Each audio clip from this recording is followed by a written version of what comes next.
paz de Deus e a graça de nosso Senhor Jesus Cristo esteja dentro de cada coração. Nesta pequena reflexão, de forma respeitosa, eu gostaria assim de fazer um contraponto, uma refutação à ideia calvinista de que o sacrifício de Cristo foi apenas para um determinado grupo, denominados por eles de eleitos, né? E não por toda a humanidade. Porém, isso contraria todas as escrituras que mostram de forma clara e evidente que a oferta da salvação é para toda a humanidade. Evidentemente que nem todos irão se salvar, porque nem todos vão receber a Cristo como seu único e suficiente Salvador. Lá no capítulo 3 do livro de São João, verso 16, vai dizer assim: que Deus amou o mundo de tal maneira que deu o seu Filho unigênito, para que todo aquele que nele crê não pereça, mas tenha a vida eterna. Quando um calvinista ele vê esse texto, como ele já tem em si um pensamento pré-estabelecido, ele já olha as escrituras com a lente de Calvino, ele vai dizer que todos aqui nesse texto não são toda a humanidade, mas apenas a um grupo específico. Só que isso vai contrariar, como eu disse, todas as escrituras. Lá no livro de 1 Timóteo, capítulo 2, verso 4, vai dizer assim, que Deus... o desejo de Deus é que todos os homens se salvem e que venham ao pleno conhecimento da verdade. Lá no Velho Testamento também tem um texto que eu gosto bastante de citar ele, que diz assim, que Deus não tem prazer na morte do ímpio, mas senão que ele se arrependa, né, e que ele possa ter vida. As escrituras também vai dizer lá, o apóstolo João, ele vai dizer que Cristo é a propiciação pelos nossos pecados, e não somente pelos nossos pecados, mas pelos pecados de toda a humanidade. Quando eu digo que o sacrifício de Cristo é estendido apenas a um determinado grupo, eu estou reduzindo a cruz. Eu estou reduzindo o sacrifício de Cristo.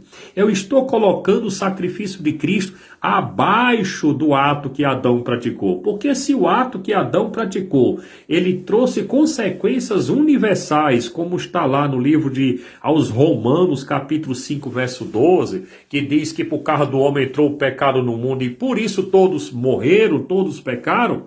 Então eu estou dizendo que o sacrifício de Cristo é menos. Isso contraria a própria escritura, o que está lá no livro de Aos Romanos, onde Paulo diz, onde abundou o pecado, superabundou a graça. Como eu disse, onde aparece a palavra todos, na mente de um calvinista, todos é apenas um determinado grupo. Porém, existe um versículo nas escrituras que praticamente destrói esse argumento.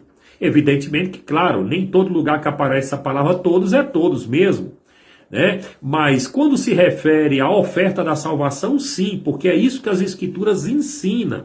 Lá no capítulo 5 do livro de Aos Romanos, verso 18, está escrito assim, por causa do ato de um só homem, Adão, trouxe a morte, trouxe consequências universais a todos os homens, no mesmo versículo vai dizer assim também, ou seja, comparando um ato com o outro. Está no mesmo versículo, no mesmo contexto. Ele diz, assim também, pelo ato de um só homem, veio a justificação para a vida a todos os homens.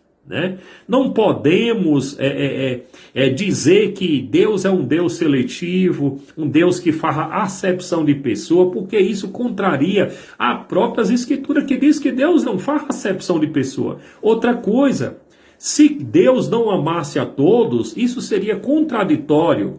Primeiro, com seu caráter de amor. Segundo, porque se Deus, sendo perfeito, ele não consegue amar a todos, como ele exige de um pecador como eu e como você, que eu ame, inclusive aos meus inimigos.